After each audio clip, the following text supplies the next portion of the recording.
नमस्कार बंधुरा श्रुतिर तरफ थेके सुजाता आज के आपनादेर सामने निये आसछे सत्यजित रायेर लेखा पटल बाबू फिल्म स्टार। एकजन शिल्पीर काछे तार शिल्प जे कतटा प्रिय कतटा आपन এই গল্পটির মধ্যে দিয়ে তা সুন্দরভাবে ফুটে উঠেছে। গল্পটি ভালো লাগলে লাইক কমেন্ট তো অবশ্যই করবেন, সাবস্ক্রাইব করা না থাকলে সাবস্ক্রাইব করবেন। শুরু করছি আজকের গল্প সত্যজিৎ রায়ের পটল বাবু ফিল্ম স্টার।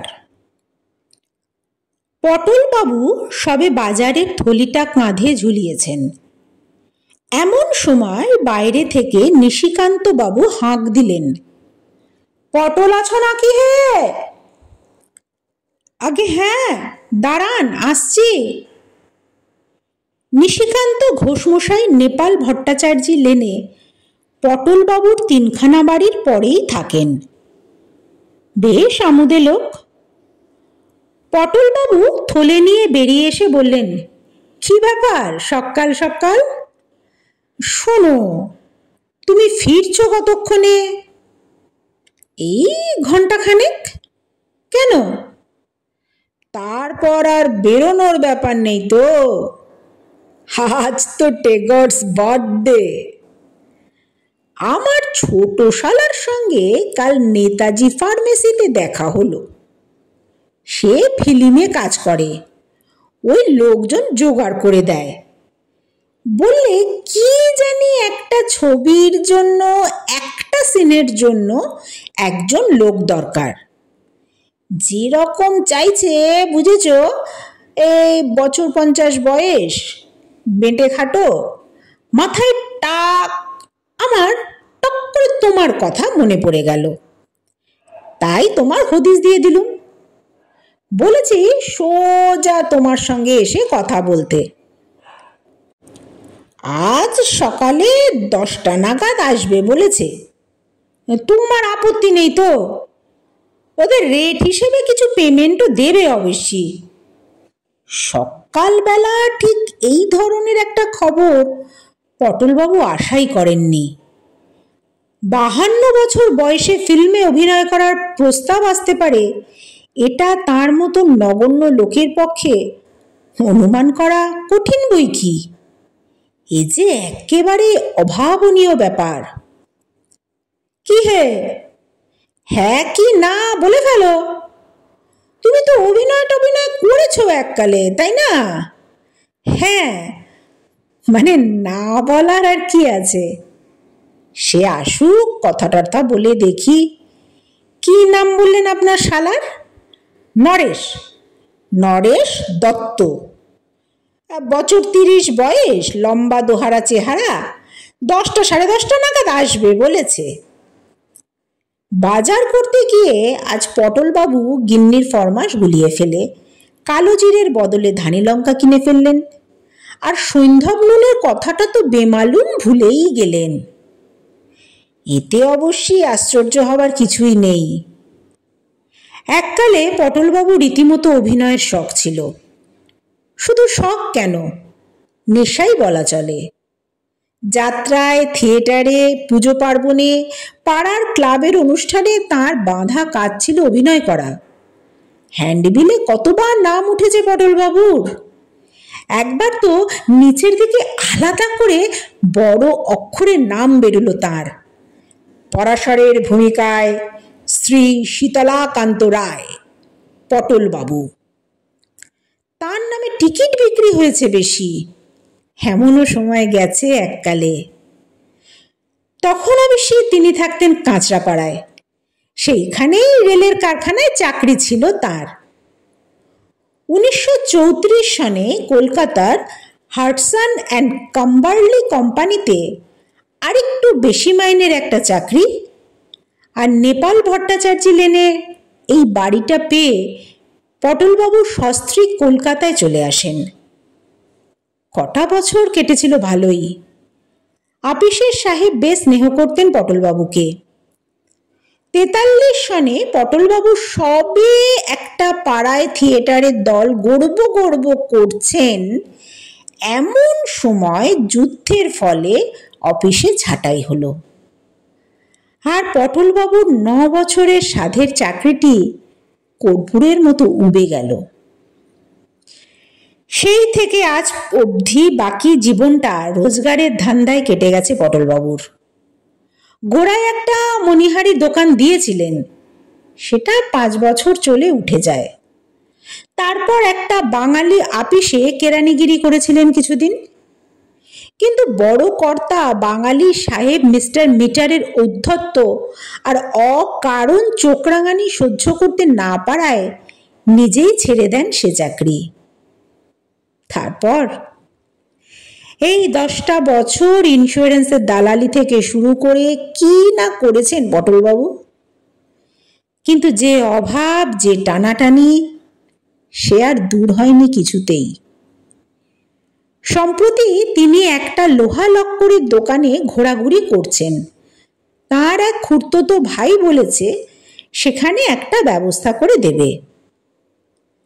আর অভিনয়, সে তো যেন আর এক জন্মের কথা। অজান্তে একটা দীর্ঘশ্বাসের সঙ্গে আবছা আবছা মনে পড়ে যায়, এই আর কি। নেহাত পটলবাবুর স্মরণশক্তি ভালো, তাই কিছু কিছু ভালো ভালো পার্টের ভালো ভালো অংশ এখনো মনে আছে। শুনো পুনঃ পুনঃ গান্ডীব ঝঙ্কার, স্বপক্ষ আকুল মহারণে, যিনি শত পাবন হুঙ্কার, পর্বত আকার গদা করিছে ঝঙ্কার বৃকদর সঞ্চালনে। ওফ, ভাবলে এখনো গায়ে কাঁটা দিয়ে ওঠে। নরেশ দত্ত এলেন ঠিক 12:30টার সময়। পটলবাবু প্রায় আশা ছেড়ে দিয়ে নাইতে যাওয়ার তোড়জোড় করছিলেন, এমন সময় দরজায় টোকা পড়ল। আসুন আসুন আসুন আসুন আসুন। পটলবাবু দরজা খুলে আগন্তুককে প্রায় ঘরের ভিতর টেনে এনে তার হাতল ভাঙা চেয়ারটি তার দিকে এগিয়ে দিলেন। বসুন। না না, বসবো না।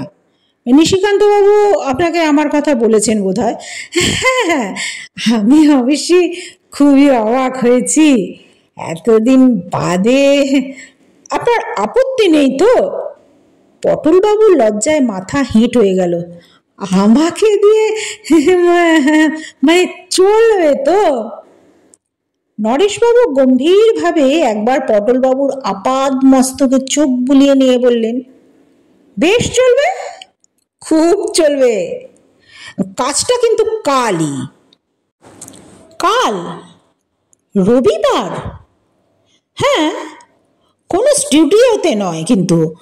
কাজ জায়গাটা বলে দিচ্ছি আপনাকে, মিশন রো আর বেন্টিং স্ট্রিটের মোড়ে ফ্যারাডে হাউসটা দেখেছেন তো, 7তলা বিল্ডিং একটা, সেইটার সামনে ঠিক 8:30টায় পৌঁছে যাবেন। ওইখানেই কাজ। 12টার মধ্যে ছুটি হয়ে যাবে আপনার। নরেশবাবু উঠে পড়লেন। পটলবাবু ব্যস্ত হয়ে বললেন, কিন্তু পার্টটা কি বললেন না তো? ও মানে পার্টটা হলো কি আপনার একজন পেডেস্ট্রিয়ানের, মানে পথচারীর আর কি, একজন অন্যমনস্ক বদমেজাজি পথচারী। আচ্ছা, ভালো কথা, আপনার গলা বন্ধ কোট আছে কি? তা বোধ হয় আছে, ওটাই পরে আসবেন। আচ্ছা, ডার্ক রং তো? বাদামি গোছের, গরম কিন্তু। তা হোক না, আমাদের সিনটাও তো শীতকালের, ভালোই হবে। কাল 8:30 ফ্যারাডে হাউস। পটলবাবুর ধাঁ করে আর একটা জরুরি প্রশ্ন মাথায় এসে গেল। পার্টটায় ডায়লগ আছে তো? কথা বলতে হবে তো? হালবাত স্পিকিং পার্ট। আপনি আগে অভিনয় করেছেন তো? হ্যাঁ, তাই একটু আধটু। তবে শুধু হেঁটে যাবার জন্য তো আপনার কাছে আসবো কেন? সে তো রাস্তা থেকে যে কোনো একজন পেডেস্ট্রিয়ান ধরে নিলেই হতো। ডায়লগ আছে বই কি, এবং সেটা কাল ওখানে গিয়েই পেয়ে যাবেন। আসি। নরেশ দত্ত চলে যাওয়ার পর পটলবাবু তাঁর গিন্নির কাছে গিয়ে ব্যাপারটা খুলে বললেন। যা বুঝছি, বুঝলে গিন্নি, এ পার্টটা হয়তো তেমন একটা বড় কিছু নয়। অর্থপ্রাপ্তি অবশ্যই আছে সামান্য, কিন্তু সেটাও বড় কথা নয়, আসল কথা হচ্ছে থিয়েটারে আমার প্রথম পার্ট কি ছিল মনে আছে তো? মৃত সৈনিকের পার্ট। সিফ হাঁ করে চোখ বুজে হাত পা ছড়িয়ে পড়ে থাকা, আর তার থেকেই আস্তে আস্তে কোথায় উঠেছিলাম মনে আছে তো? ওয়াটস সাহেবের হ্যান্ডশেক মনে আছে? আর আমাদের মিউনিসিপ্যালিটি চেয়ারম্যান চারু বিশ্বাসের দেওয়া সেই মেডেল। হ্যাঁ, এ তো সবে সিঁড়ির প্রথম ধাপ, কি বলো? হ্যাঁ, মান, যশ, প্রতিপত্তি, খ্যাতি, যদি বেঁচে থাকি ভবে হেমর গৃহিণী, এসবই লোভিব আমি। পটলবাবু 52 বছর বয়সে হঠাৎ তিরিং করে একটা লাফ দিয়ে উঠলেন। গিন্নি বললেন, আরে করো কি? কিছু ভেবো না গিন্নি, শিশির ভাদুরী 70 বছর বয়সে চাণক্যের পার্টে কি লাফখানা দিতেন মনে আছে তো? আজ যে পুনর্যৌবন লাভ করেছি, গাছে কাঁঠাল আর গোঁফে তেল, সাধে কি তোমার কোনোদিন কিছু হয় না? হবে হবে, সব হবে। ভালো কথা, আজ বিকেলে একটু চা খাবো, বুঝেছো? আর সঙ্গে একটু আদার রস, নইলে গলাটা ঠিক। পরদিন সকালে মেট্রোপলিটন কোম্পানির ঘড়িতে যখন 8:07, তখন পটলবাবু এসপ্ল্যানেডে এসে পৌঁছালেন। সেখান থেকে বেন্টিং স্ট্রিট ও মিশন রোড মোড়ে ফ্যারাডে হাউসে পৌঁছতে লাগলো আরো মিনিট 10। বিরাট তোড়জোড় চলছে অফিসের গেটের সামনে। 3-4খানা গাড়ি, তার একটা বেশ বড়, প্রায় বাসের মতন, তার মাথায় আবার সব জিনিসপত্র। রাস্তার ঠিক ধারটায় ফুটপাতের ওপর একটা তেপায়া কালো যন্ত্রের মতো জিনিস, তার পাশে কয়েকজন লোক ব্যস্ত সমস্ত হয়ে ঘোরাফেরা করছে। গেটের ঠিক মুখটাতে একটা তেপায়া লোহার ডান্ডার মাথায় আর একটা লোহার ডান্ডা আড়াআড়ি ভাবে শোয়ানো রয়েছে, আর তার ডগা থেকে ঝুলছে একটা মৌমাছির চাকের মতো জিনিস। এছাড়া ইতস্তত ছড়িয়ে রয়েছে জনা 30 লোক, যাদের মধ্যে অবাঙালিও লক্ষ্য করলেন পটলবাবু। কিন্তু এদের যে কি কাজ সেটা ঠাউর করতে পারলেন না। কিন্তু নরেশবাবু কোথায়? একমাত্র তিনি ছাড়া তো পটলবাবুকে কেউই চেনেন না। দুরু দুরু বুকে পটলবাবু এগিয়ে চললেন আপিসের গেটের দিকে। বৈশাখ মাস, গলা বন্ধ খদ্দরের কোটটা গায়ে বেশ ভারী বোধ হচ্ছিল। গলার কলারের চারপাশে বিন্দু বিন্দু ঘাম অনুভব করলেন পটলবাবু। এই যে অতুলবাবু, এদিকে। অতুলবাবু? পটলবাবু ঘুরে দেখেন আপিসের বারান্দায় একটা থামের পাশে দাঁড়িয়ে নরেশবাবু তাকেই ডাকছেন। নামটা ভুল করেছেন ভদ্রলোক, অস্বাভাবিক নয়, একদিনের আলাপ তো। পটলবাবু এগিয়ে গিয়ে নমস্কার করে বললেন, আমার নামটা বোধহয় ঠিক নোট করা নেই আপনার। শ্রী শীতলাকান্ত রায়, অবশ্যই পটলবাবু নামেই জানে সকলে, থিয়েটারেও ওই নামেই জানত। ও, তা আপনি বেশ পাংচুয়াল দেখছি। পটলবাবু মৃদু হাসলেন। 9 বছর হাডসন কাম্বারলিতে চাকরি করেছি, লেট হয়নি একদিনও, নট আ সিঙ্গেল ডে। বেশ বেশ, আপনি এক কাজ করুন, ওই ছায়াটায় গিয়ে একটু ওয়েট করুন, আমরা এদিকে একটু কাজ এগিয়ে নিই। টেপায়া যন্ত্রটার পাশ থেকে একজন ডেকে উঠল, নরেশ স্যার। উনি কি আমাদের লোক? হ্যাঁ স্যার, ইনি, মানে ওই ধাক্কার ব্যাপারটা। ও ঠিক আছে, এখন জায়গাটা ক্লিয়ার করো, শর্ট নেব। পটলবাবু আপিসের পাশেই একটা পানের দোকানের ছাউনির তলায় গিয়ে দাঁড়ালেন। বায়োস্কোপ তোলা তিনি এর আগে কখনো দেখেননি, তার কাছে সবই নতুন। থিয়েটারের সঙ্গে কোনো মিলই তো নেই। আর কি পরিশ্রম করে লোকগুলো! ওই ভারী যন্ত্রটাকে পিঠে করে নিয়ে এখান থেকে ওখানে রাখছে একটি 21-22 বছরের ছোকরা। 20-25 ওজন তো হবেই যন্ত্রটার, কিন্তু তার ডায়ালগ কই? আর তো সময় নেই বেশি, অথচ এখনো তাকে যে কি কথা বলতে হবে তাই জানেন না পটলবাবু। হঠাৎ যেন একটু নার্ভাস বোধ করলেন পটলবাবু। এগিয়ে যাবেন নাকি? ওই তো নরেশবাবু, একবার তাকে গিয়ে বলা উচিত নয় কি? পার্ট ছোটই হোক আর বড়ই হোক, ভালো করে করতে হলে তাকে তো তৈরি হতে হবে সে পার্টে। না হলে এতগুলো লোকের সামনে তাকে যদি কথা গুলিয়ে ফেলে অপদস্থ হতে হয়। আজ প্রায় 20 বছর অভিনয় করা হয়নি যে। পটলবাবু এগিয়ে যেতে যেতে একটা চিৎকার শুনে থমকে গেলেন, সাইলেন্স!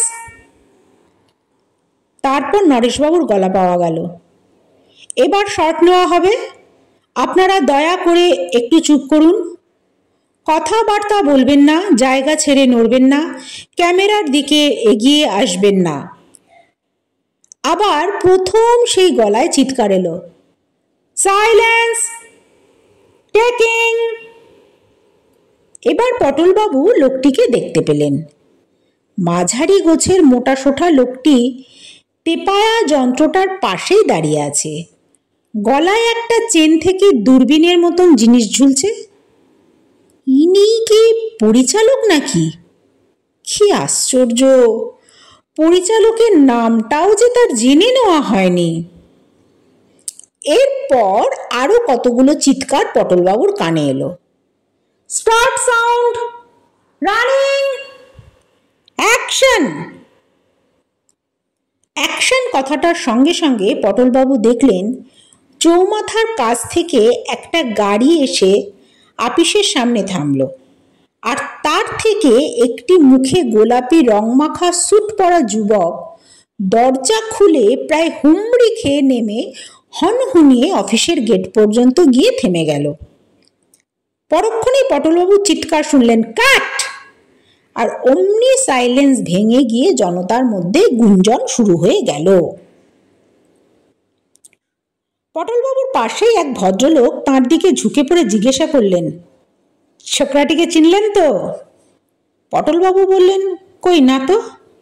ভদ্রলোক বললেন, চঞ্চল কুমার, তরতরিয়ে উঠছে ছোকরা, একসঙ্গে 4খানা বইয়ে অভিনয় করছে। পটলবাবু বায়োস্কোপ খুবই কম দেখেন, কিন্তু এই চঞ্চল কুমারের নাম যেন শুনেছেন 2-1 বার। কোটিবাবু বোধ হয় এই ছেলেটিরই প্রশংসা করছিলেন একদিন। বেশ মেকআপ করেছে ছেলেটি, ওই বিলিতি শুটের বদলে ধুতি চাদর পরিয়ে ময়ূরের পিঠে চড়িয়ে দিলেই একেবারে কার্তিক ঠাকুর। কাঁচরাপাড়ার মনতোষ ওরফে চিনুর চেহারা অনেকটা এইরকমই ছিল বটে। বেড়ে ফিমেল পার্ট করতো চিনু। পটলবাবু এবার পাশের ভদ্রলোকটির দিকে ঝুঁকে পড়ে ফিসফিস করে বললেন, আর পরিচালকটির নাম কি মশাই? ভদ্রলোক অবাক হয়ে বললেন, সে কি, আপনি তাও জানেন না? উনি যে বরেন মল্লিক, 3খানা ছবি পরপর হিট করেছে। যাক, কতগুলো দরকারি জিনিস জানা হয়ে গেল। নইলে গিন্নি যদি জিজ্ঞাসা করতেন কার ছবিতে কার সঙ্গে অভিনয় করে এলে, তাহলে মুশকিলেই পড়তে হতো। একবার চা নিয়ে পটলবাবুর দিকে এগিয়ে এলো নরেশ। আসুন স্যার, গলাটা একটু ভিজিয়ে আলগা করে নিন, আপনার ডাক পড়ল বলে। পটলবাবু এবার আসল কথাটা না বলে পারলেন না। আমার ডায়লগটা যদি এই বেলা দিতেন তো। ডায়লগ? ও, আসুন আমার সঙ্গে।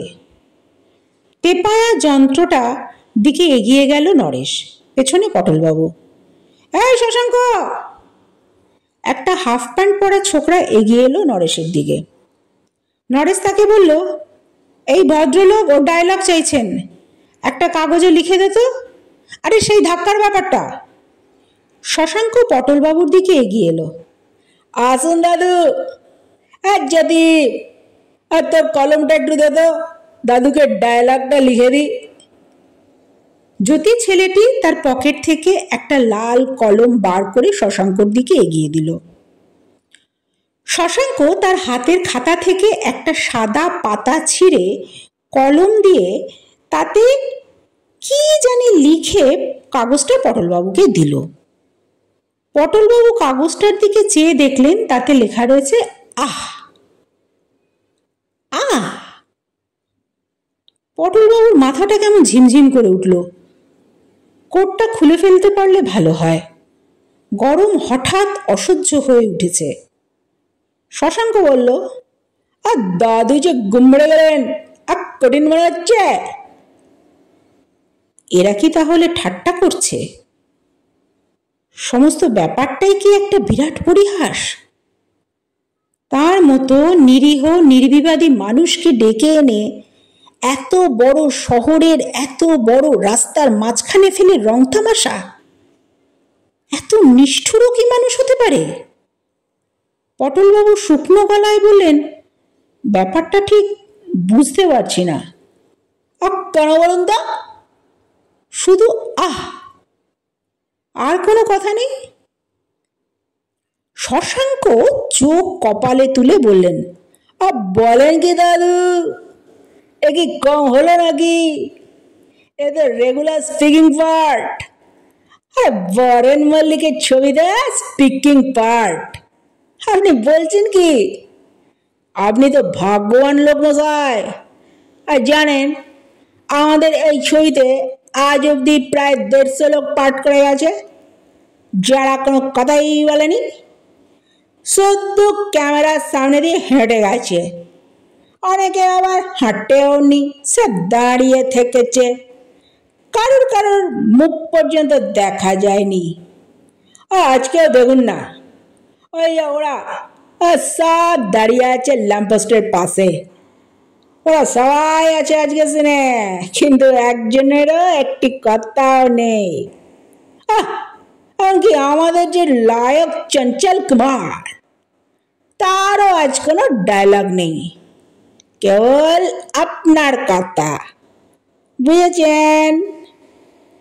এবার জ্যোতি বলে ছেলেটি এগিয়ে এসে পটলবাবুর কাঁধে হাত রেখে বললেন, শুনুন দাদু, ব্যাপারটা বুঝে নিন। চঞ্চল কুমার হলেন এই আপিসের বড় চাকুরে। সিনটায় আমরা দেখাচ্ছি যে আপিসে একটা ক্যাশ ভাঙার খবর পেয়ে উনি হন্তদন্ত হয়ে দৌড়ে এসে আপিসে ঢুকছেন। ঠিক সেই সময় সামনে পড়ে গেছেন আপনি, একজন পথচারী। বুঝেছেন? ধাক্কা লাগছে, বুঝতে পেরেছেন? আপনি ধাক্কা খেয়ে আহ, আর চঞ্চল আপনার দিকে দৃষ্টিপাত না করে সোজা অফিসে ঢুকে যাচ্ছে। আপনাকে অগ্রাহ্য করাতে তার মানসিক অবস্থাটা ফুটে বেরোচ্ছে। বুঝেছেন? ব্যাপারটা কত ইম্পর্টেন্ট ভেবে দেখুন। এবার শশাঙ্ক এগিয়ে এসে বললেন, শুনলেন তো, আবার যান দেখি ওদিকটা একটু যান, এদিকটা ভিড় সামলে কাজের অসুবিধা হবে। আর একটা শর্ট আছে, তারপর আপনার ডাক পড়বে। পটলবাবু আস্তে আস্তে আবার পানের দোকানটার দিকে সরে গেলেন। ছাউনির তলায় পৌঁছে হাতের কাগজটার দিকে আর দৃষ্টিতে দেখেন আশেপাশে কেউ তার দিকে দেখছে কিনা।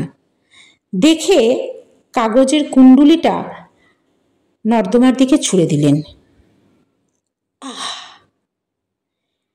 একটা বিরাট দীর্ঘশ্বাস পটলবাবুর বুকের ভেতর থেকে বেরিয়ে এলো।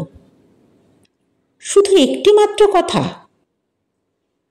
কথাও নয়, শব্দ। গরম অসহ্য হয়ে আসছে। গায়ের কোটটার মনে হয় যেন মনখানেক ওজন। আর দাঁড়িয়ে থাকা চলে না, পা অবশ হয়ে গেছে। পটলবাবু এগিয়ে গিয়ে পানের দোকানের ওদিকের আপিসের দরজার সিঁড়ির ওপর বসে পড়লেন। 9:30 বাজে। করালিবাবুর বাড়িতে শ্যামাসঙ্গীত হয় রোববার সকালে। পটলবাবু নিয়মিত গিয়ে শোনেন, বেশ লাগে। সেইখানেই যাবেন নাকি চলে? গেলে ক্ষতিটা কি? এইসব বাজে খেলো লোকের সংসর্গে রবিবারের সকালটা মাটি করে লাভ আছে কিছু? আর অপমানের বোঝাটাও যে বইতে হবে সেই সঙ্গে। সাইলেন্স! ধুর, নিকুচি করেছে তোর সাইলেন্স। জানা কাজ তার 32 গুণ ফুটুনি আর ভরং। এর সে থিয়েটারের কাজ। থিয়েটার থিয়েটার অনেক কাল আগের একটা ক্ষীণ স্মৃতি পটলবাবুর মনের মধ্যে জেগে উঠল। একটা গম্ভীর সংযত অথচ সুরেলা কণ্ঠস্বরে বলা কতগুলো অমূল্য উপদেশের কথা। একটা কথা মনে রেখো পটল, যত ছোট পার্টি তোমাকে দেওয়া হোক তুমি জেনে রেখো তাতে কোনো অপমান নেই। শিল্পী হিসেবে তোমার কৃতিত্ব হবে সেই ছোট পার্টটি থেকেও শেষ রসটুকু নিংড়ে বার করে তাকে সার্থক করে তোলা। থিয়েটারের কাজ হলো 5 জনে মিলেমিশে কাজ। সকলের সাফল্য জড়িয়েই নাটকের সাফল্য। পাকরাশি মশাই দিয়েছিলেন এ উপদেশ পটলবাবুকে। গগন পাকরাশি পটলবাবুর নাট্যগুরু ছিলেন তিনি। আশ্চর্য অভিনেতা ছিলেন গগন পাকরাশি, অথচ দম্ভের লেশ মাত্র ছিল না তার মনে। ঋষি তুল্য মানুষ আর শিল্পীর সেরা শিল্পী। আরও একটা কথা বলতেন পাকরাশি মশাই, নাটকের এক একটি কথা হলো এক একটি গাছের ফল। সবাই নাগাল পায় না সে ফলের। যারা পায় তারাও হয়তো তার খোসা ছাড়াতে জানে না। কাজটা আসলে হলো তোমার, অভিনেতার। তোমাকে জানতে হবে কি করে সে ফল পেড়ে তার খোসা ছাড়িয়ে তার থেকে রস নিংড়ে বার করে সেটা লোকের কাছে পরিবেশন করতে হয়। গগন পাকরাশির কথা মনে হতে পটলবাবুর মাথা আপনা থেকেই নত হয়ে এলো। সত্যি কি তার আজকের পার্টটার মধ্যে কিচ্ছু নেই? একটি মাত্র কথা তাকে বলতে হবে, আহ! কিন্তু একটি কথা বলেই কি এক কথায় তাকে উড়িয়ে দেওয়া যায়? আহ আহ আহ আহ পটলবাবু বারবার নানা সুরে কথাটাকে আওড়াতে লাগলেন। আওড়াতে আওড়াতে ক্রমে তিনি আশ্চর্য একটি জিনিস আবিষ্কার করলেন। ওই আহ কথাটাই নানা সুরে নানাভাবে বললে মানুষের মনে নানান অবস্থা প্রকাশ করছে। চিমটি খেলে মানুষ যেভাবে আহ বলে, গরমে ঠান্ডা শরবত খেয়ে মোটেই সেভাবে আহ বলে না। এ দুটো আহ একেবারে আলাদা রকমের। আবার আচমকা কানে সুরসুরি খেলে বেরোয় আর এক রকমের আহ। তাচ্ছিলের আহ, অভিমানের আহ, ছোটে করে বলা আহ, লম্বা করে বলা আহ, চেঁচিয়ে বলা আহ, মৃদুস্বরে বলা আহ, চড়া গলায় বলা আহ, খাদে গলায় আহ, আবার আটাকে খাদে শুরু করে বিসর্গটায় সুর চড়িয়ে আহ। আশ্চর্য! পটলবাবুর মনে হলো তিনি যেন ওই একটি কথা নিয়ে একটা আস্ত অভিধান লিখে ফেলতে পারেন। এত নিরুৎসাহ হচ্ছিলেন কেন তিনি? এই একটা কথা যে একেবারে সোনার খনি। তেমন তেমন অভিনেতা তো এই একটা কথাতেই বাজিমাত করে দিতে পারে। সাইলেন্স! পরিচালক মশাই ওদিকে আবার হুঙ্কার দিয়ে উঠেছেন। পটলবাবু দেখলেন জ্যোতি ছোকরাটি তার দিকেই ভিড় সরাচ্ছে। ছোকরাকে একটা কথা বলা দরকার। পটলবাবু দ্রুত পদে এগিয়ে গেলেন তার কাছে। আমার কাজটা হতে আর কতক্ষণ দেরি ভায়া? অত ব্যস্ত হচ্ছেন কেন দাদু? একটু ধৈর্য ধরতে হয় এসব ব্যাপারে। আরো আধ ঘন্টা খানেক লাগবে, অপেক্ষা করুন। নিশ্চয়ই নিশ্চয়ই অপেক্ষা করবো বই কি, আমি এই কাছাকাছি আছি। দেখবেন আবার শর্ট খাবেন না যেন। জ্যোতি চলে গেল। Start sound! পটলবাবু পা টিপে টিপে শব্দ না করে রাস্তা পেরিয়ে উল্টো দিকের একটা নিলিবিলি গলিতে ঢুকে পড়লেন। ভালোই হলো, হাতে পাওয়া গেছে কিছুটা। এরা যখন রিহার্সালের বিশেষ ধার ধারছে না, তখন তিনি নিজেই নিজের অংশটা কিছুটা অভ্যাস করে নেবেন। গলিটা নির্জন, একে আপিসপাড়া, বাসিন্দা এমনিতেই কম, তাই রবিবার। যে কয়জন লোক ছিল সবাই ফ্যারাডে হাউসের দিকে বায়োস্কোপে তামাশা দেখতে চলে গেছে। পটলবাবু গলা খাঁকড়ে নিয়ে আজকের এই বিশেষ দৃশ্যের বিশেষ শব্দটি আয়ত্ত করতে আরম্ভ করলেন। আর সেই সঙ্গে আচমকা ধাক্কা খেলে মুখটা কিরকম বিকৃত হতে পারে, হাত দুটো কতখানি বেঁকে কিরকম ভাবে চিতিয়ে উঠতে পারে, আঙুলগুলো কতখানি ফাঁকা হতে পারে, আর পায়ের অবস্থাই বা কিরকম হতে পারে, এই সবই একটা কাচের জানলায় নিজের ছায়া দেখে ঠিক করে নিতে লাগলেন। ঠিক আধ ঘন্টা পরেই পটলবাবুর ডাক পড়ল। এখন আর তার মনে নিরুৎসাহের অভাব নেই, উদ্বেগও কেটে গেছে তার মন থেকে।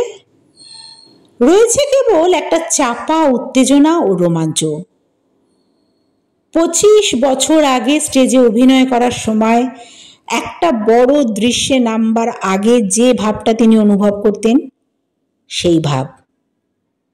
পরিচালক বরেন মল্লিক পটলবাবুকে কাছে ডেকে বললেন, আপনি ব্যাপারটা বুঝে নিয়েছেন তো? আগে হ্যাঁ। বেশ, আমি প্রথমে বলবো স্টার্ট সাউন্ড। তার উত্তরে ভেতর থেকে সাউন্ড রেকর্ডিস্ট বলবে রানিং। বলা মাত্র ক্যামেরা চলতে আরম্ভ করবে। তারপর আমি বলবো অ্যাকশন। বললেই আপনি ওই থামের কাজটা থেকে এদিকে হেঁটে আসতে শুরু করবেন। আর নায়ক এই গাড়ির দরজা থেকে যাবে ওই আপিসের গেটের দিকে। আন্দাজ করে নেবেন যাতে ফুটপাতের এরকম জায়গাটায় কারিশনটা হয়। নায়ক আপনাকে অগ্রাহ্য করে ঢুকে যাবে আপিসে, আর আপনি বিরক্ত হয়ে বলে আবার হাঁটতে শুরু করবেন। কেমন? পটলবাবু বললেন, একটা রিহার্সাল। হ্যাঁ, না না, বরেনবাবু বাধা দিলেন। মেঘ করে আসছে মশাই, রিহার্সালের টাইম নেই। রোদ থাকতে থাকতে নেওয়া দরকার শটটা। কেবল একটু কথা। আবার কি? গলিতে রিহার্সাল দেওয়ার সময় পটলবাবুর একটা আইডিয়া মাথায় এসেছিল, সেটা সাহস করে বলে ফেললেন। আমি ভাবছিলাম আমার হাতে যদি একটা খবরের কাগজ থাকে, আর আমি যদি সেইটা পড়তে পড়তে ধাক্কাটা খাই, মানে অন্যমনস্কতার ভাবটা ফুটিয়ে তুলতে। বরেন মল্লিক তার কথাটা শেষ না হতেই বলে উঠলেন, ব্যাস তো ও মশাই, আপনার যুগান্তরটা এই ভদ্রলোককে একটু দিন তো। হ্যাঁ, আচ্ছা, এইবার ওই থামের পাশে আপনার জায়গায় গিয়ে রেডি হয়ে যান। চঞ্চল, তুমি রেডি? গাড়ির পাশ থেকে নায়ক উত্তর দিলেন, yes sir. Good. Silence. Boren Mallick হাত তুললেন। তারপর হঠাৎ তক্ষুনি হাত নামিয়ে নিয়ে বললেন, ওহো, 1 মিনিট। কেষ্ট, ভদ্রলোককে একটা গোপ দিয়ে দাও তো চট করে। ক্যারেক্টারটা পুরোপুরি আসছে না। কি রকম গোপ স্যার? ঝুপ্পো না চড়া দেওয়া না বাটারফ্লাই? রেডি আছে সবই। আরে বাটারফ্লাই চট করে দাও, দেরি করো না। একটা কালো বেটে ব্যাকব্রাশ করা ছোকরা পটলবাবুর দিকে এগিয়ে গিয়ে হাতের একটা টিনের বাক্স থেকে একটা ছোট্ট চৌকো কালো গোঁফ বার করে আঠা দিয়ে লাগিয়ে দিলেন পটলবাবুর নাকের নিচে, একদম সেটে দিলেন। পটলবাবু বললেন, দেখো বাপু, ধাক্কা ধাক্কিতে খুলে যাবে না তো? ছোকরা হেসে বলল, ধাক্কা কেন, আপনি দারা সিংহের সঙ্গে কুস্তি করুন, তাও খুলবে না। লোকটার হাতে আয়না ছিল। পটলবাবু টুক করে তাতে একবার নিজের চেহারাটা দেখে নিলেন। সত্যি তো, বেশ মানিয়েছে তো, খাসা মানিয়েছে। পটলবাবু পরিচালকের তীক্ষ্ণ দৃষ্টিকে মনে মনে তারিফ না করে পারলেন না। Silence, silence. পটলবাবুর গোঁফ পরা দেখে দর্শকদের মধ্যে থেকে একটা গুঞ্জন শুরু হয়েছিল। বরেন মল্লিকের হুঙ্কারে সেটা থেমে গেল। পটলবাবু লক্ষ্য করলেন সমবেত জনতার বেশিরভাগ লোকই তাঁর দিকে চেয়ে আছে। Start sound. পটলবাবু গলাটা খাঁকড়িয়ে নিলেন। 1, 2, 3, 4, 5। 5 পা আন্দাজ হাঁটলে পর পটলবাবু ধাক্কার জায়গায় পৌঁছাবেন। আর চঞ্চল কুমারের হাঁটতে হবে বোধহয় 4 পা। সুতরাং দুজনে যদি একসঙ্গে রওনা হন তাহলে পটলবাবুকে একটু বেশি জোরে হাঁটতে হবে, তা না হলে রানিং। পটলবাবু খবরের কাগজটা তুলে মুখের সামনে ধরলেন। 10 আনা বিরক্তির সঙ্গে 6 আনা বিস্ময় মিশিয়ে আহটা বললে পরেই অ্যাকশন! জয় গুরু! খচ খচ খচ খচ খচ ঠং! পটলবাবু চোখে অন্ধকার দেখলেন।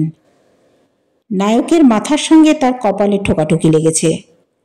একটা তীব্র যন্ত্রণা তাকে এক মুহূর্তের জন্য জ্ঞানশূন্য করে দিয়েছে। কিন্তু পর মুহূর্তেই এক প্রচণ্ড শক্তি প্রয়োগ করে আশ্চর্যভাবে নিজেকে সামলে নিয়ে পটলবাবু 10 আনা বিরক্তির সঙ্গে 3 আনা বিস্ময় ও 3 আনা যন্ত্রণা মিশিয়ে আহ শব্দটা উচ্চারণ করে কাগজটা সামলে নিয়ে আবার চলতে আরম্ভ করলেন। কাট! ঠিক হলো কি? পটলবাবু গভীর উৎকণ্ঠার সঙ্গে বরণবাবুর দিকে এগিয়ে গেলেন। বেড়ে হয়েছে, আপনি তো মশাই ভালো অভিনেতা। সুরেন, কালো কাঁচটা একবার চোখে লাগিয়ে দেখো তো মেঘের কি অবস্থা। শশাঙ্ক এসে বললেন, আর দাদুর চোট লাগেনি তো? চঞ্চল কুমার মাথায় হাত বুলোতে বুলোতে এসে বলল, ধন্যি মশাই আপনার টাইমিং, বাপের নাম ভুলিয়ে দিয়েছিলেন প্রায়। নরেশ ভিড় ঠেলে এসে বলল, আপনি এই ছায়াটায় দাঁড়ান একটু, আর একটা শর্ট নিয়ে আপনার ব্যাপারটা আমি করে দিচ্ছি। পটলবাবু ভিড় ঠেলে ঘাম মুছতে মুছতে আবার পানের দোকানের ছায়াটায় এসে দাঁড়ালেন। মেঘে সূর্য ঢেকে গরমটা একটু কমেছে, কিন্তু পটলবাবু তাও কোটটা খুলে ফেললেন। আহ, কি আরাম!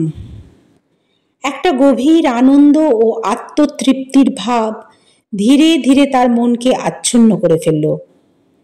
তার আজকের কাজটা সত্যি ভালো হয়েছে।